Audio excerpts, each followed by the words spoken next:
completion of the Jalawur Dam by a number of years, and will help alleviate the power supply, the water, wrong company, the water supply situation in the city itself. We would hope, if we're successful in building the desal plant, that we are able to replicate that in the other island cities of this country. Finally, our deepest thanks go first to Your Excellency for your support to the water sector and to the many teams who worked devotedly to complete this facility. We look forward to continuing this journey of progress and service in water with all of you. Good day. Thank you.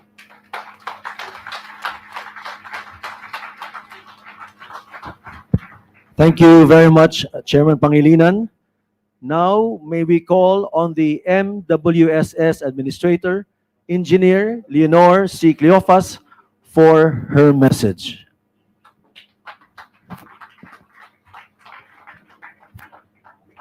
His Excellency President Ferdinand Romualdez Marcos Jr., distinguished guests, fellow co-workers in the government, ladies and gentlemen, a most wonderful and blessed day to all of us. Isa sa pinakamaigting na paninindigan ng ating mahal na Pangulo ay ang kahalagahan ng water. Ngayong taon pa lamang, nabuo na sa liderato ng ating Pangulo ang Water Resources Management Office at ang El Nino Team na magtataguyod sa tagtuyot on a whole government approach sa nagbabadyang tagtuyot at ng mga infrastructure projects na magbibigay ng tubig sa ating mga kabayanan. When the President said that water is the fundamental importance, he meant action. And we are proud to say that MWSS, with the help of its concessionaire, heeded the call of the President. To make this action tangible, the MWSS Board of Trustees approved the water security pillars, which are the foundation of Metro Manila's short to long-term water security solutions, and will provide sufficient water to the needs of the 20 million residents serviced by our 3 concessionaires, even beyond the year 2050. These are now in place and on pace under the President Marcos administration. And today, we are celebrating the foremost short-term water security project, the Poblacion Water Treatment Plant. This project stands as a symbol of the administration foresight and proactive approach because it is the fastest infrastructure project meant to mitigate the effects of El Nino. It will supply a total of 150 million liters per day to the West Concession area. It is imperative to highlight that the Poblacion Water Treatment Plant now stands as the 3rd water treatment facility from the MWSS West Concession area and the 4th on the whole MWSS concession area, drawing water from Laguna Lake. We at MWSS are committed in delivering tangible water security solutions, and we are grateful of the President's support in this noble journey. We extend our profound gratitude to the private sector, especially to Maynilad Water Services, our partners for 26 years, whose unwavering support has been instrumental in partnering with the Philippine government to achieve our shared goal of providing water and sanitation for all. The MWSS partnership with the private sector is a testament that public-private partnership work. The will of the government, the expertise and flexibility of the private sector creates our formidable alliance that turn visions and targets into reality. To our local government units and national government agencies, our deepest thanks. At sa Administrasyong Marcos, marami pong salamat sa tiwala at suporta. as the prime advocate and custodian of water security in Metro Manila, Rizal, Bulacan, and portion of Cavite, the MWSS remains steadfast in the commitment to implement projects that will provide clean, potable, and affordable water. Our projects shall contribute to the strategic infrastructure development of the agenda of the President for Build Better More programs. Our projects shall contribute to the upliftment of the Filipino people. Sa inyo pong lahat, marami pong salamat. Marami pong salamat, Administrator Cleophas. Now, ladies and gentlemen, to give us a better idea of how significant this project is, let us all watch this short video presentation.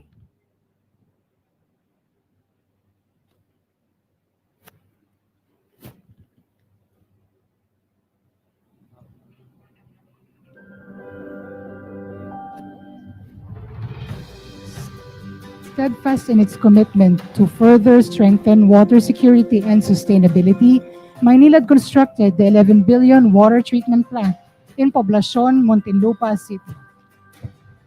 The Poblacion water treatment plant is the company's third facility to tap the Laguna Lake as an alternate raw water source to Angat Dam. Designed to produce 150 million liters per day at full capacity, the facility will help to improve water pressure and supply availability for customers in Parañaque, Las Piñas, Muntinlupa, and Cavite. The facility will bolster service reliability for about 1 million customers in the south, where water supply availability tends to be curtailed by shifts in the quality of Laguna Lake, which have been occurring with more frequency due to climate change effects. The Poblacion treatment facility converts raw water from Laguna Lake to potable water supply that meets the Department of Health's Philippine national standards for drinking water. It uses a multi-stage treatment process that includes dissolved air flotation, disc cloth filter, biological aerated filter, ultrafiltration, reverse osmosis, and disinfection via chlorination.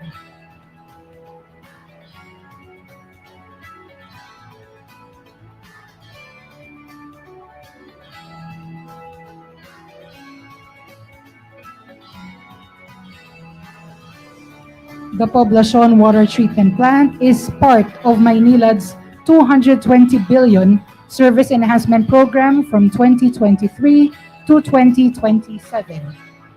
This facility is part of the business plan approved by the MWSS Regulatory Office and Board of Trustees.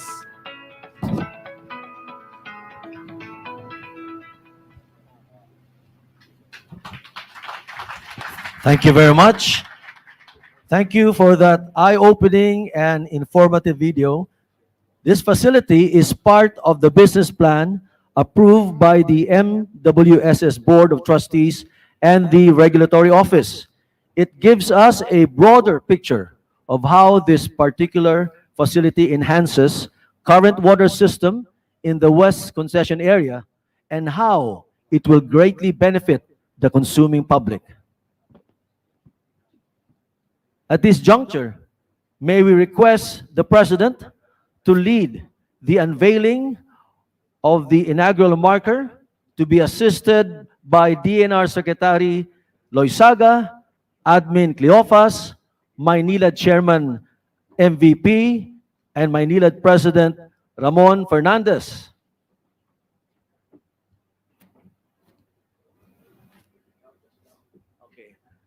By instructions of the President, I have to count us down. 3, 2, 1, go!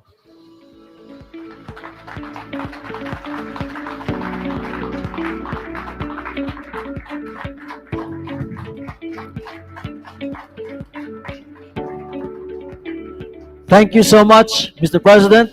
Maraming salamat po, mahal na Pangulo.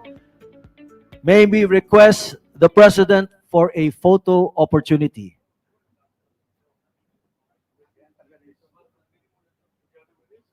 I think this will have to be moved. No? Move, ha? Ha? Mamaya pa? Mamaya. Ito na, oh. Okay. Later on.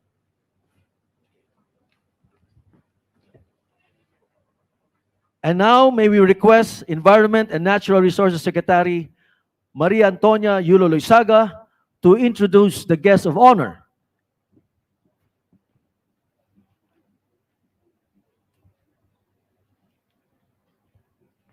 Ladies and gentlemen, the President of the Republic of the Philippines, His Excellency Ferdinand Romualdez Marcos Jr.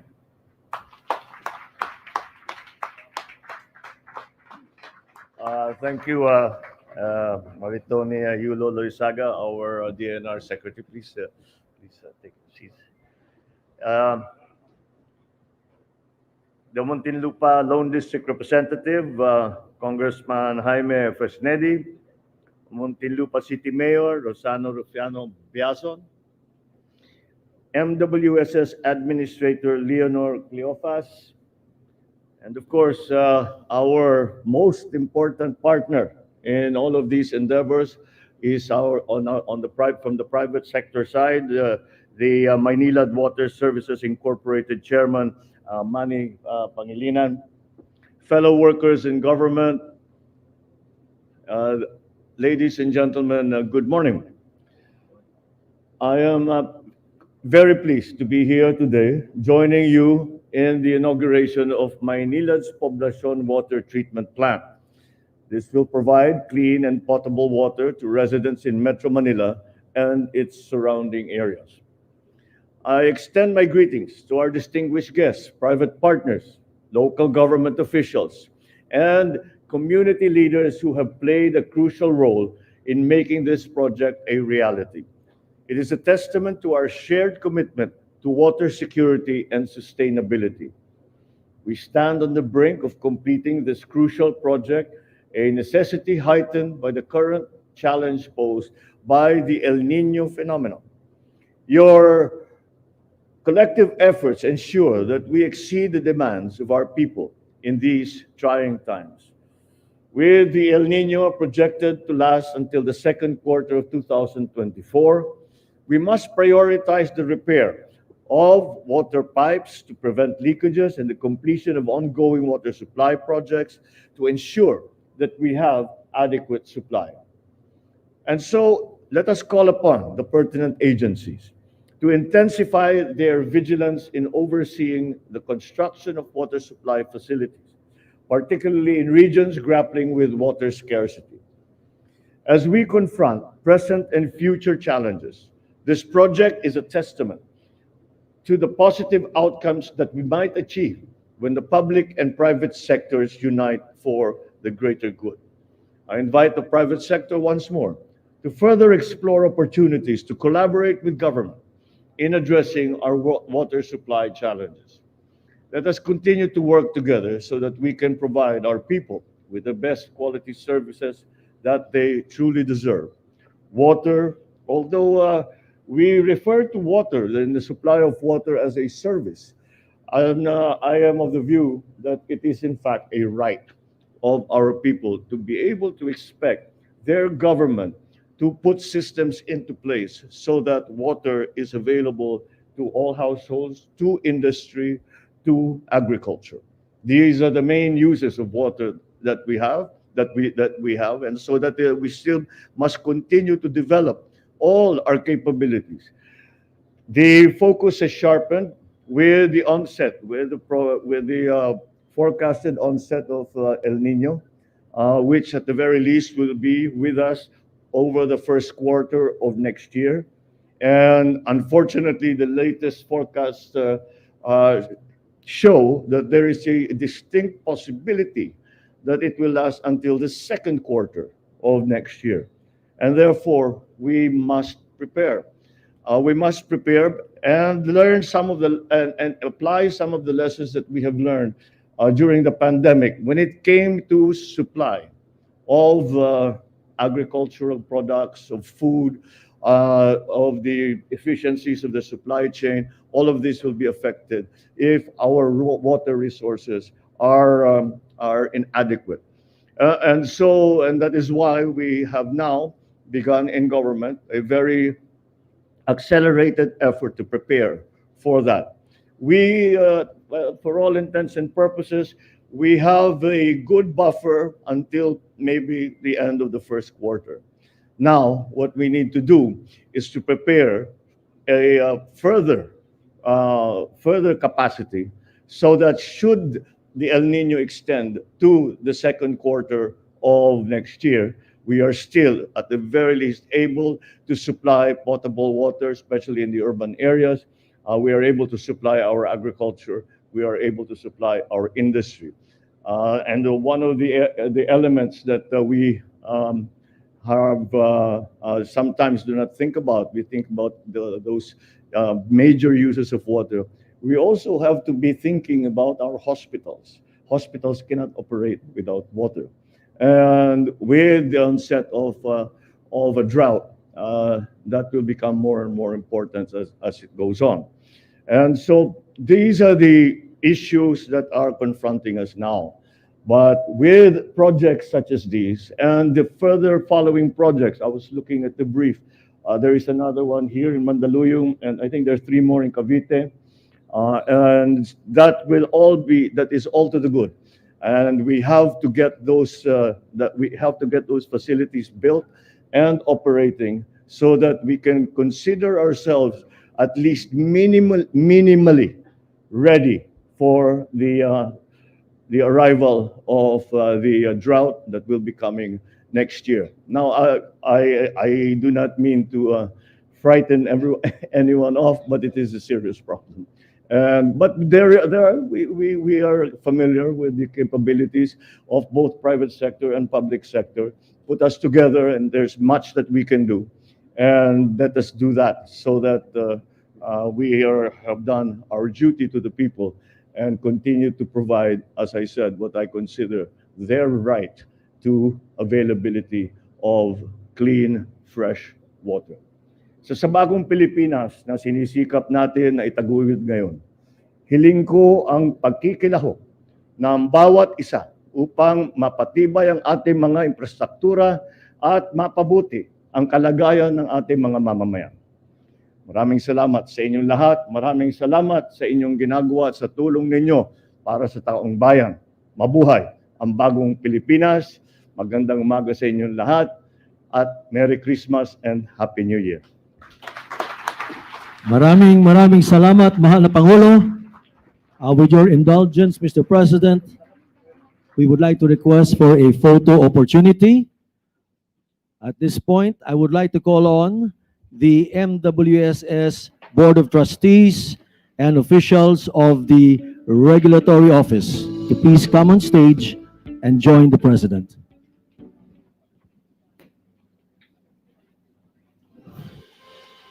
Maynilad Top Management, please prepare.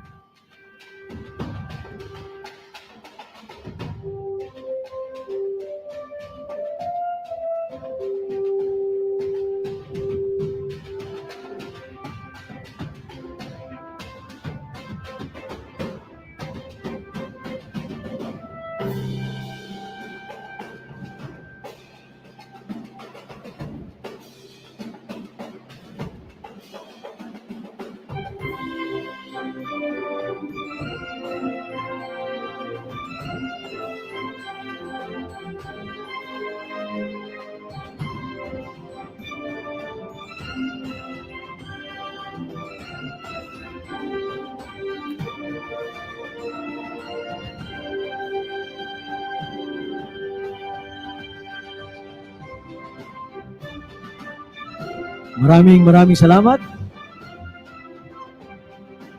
I'd like to call on now to join the President on stage, Maynilad Top Management Team. Maynilad and MPIC Board officers, DMCI, Marubeni, officials from the Spanish Embassy, Acciona, please be ready.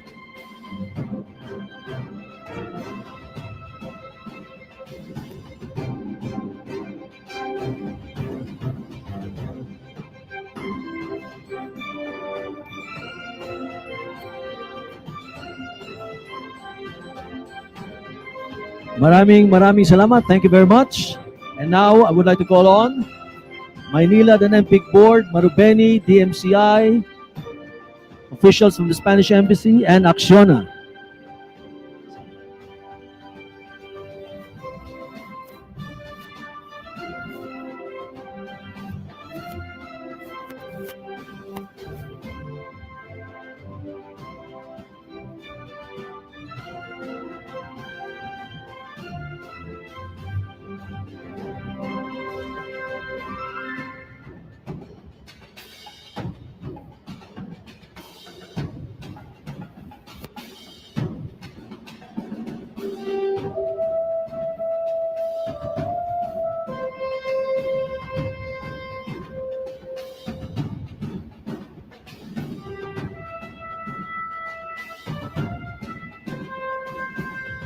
Maraming salamat.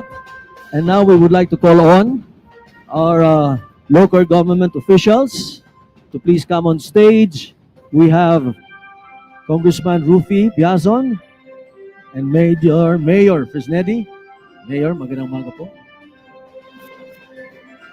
And the other officials of the national government agencies present to please come on stage. Thank you very much.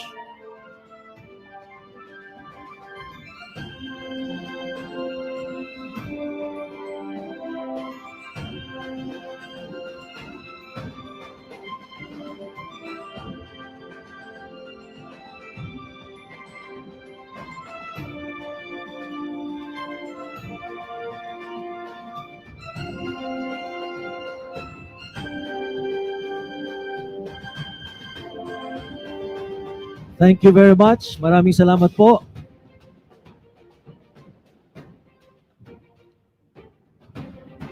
Ladies and gentlemen, that concludes our short but sweet program.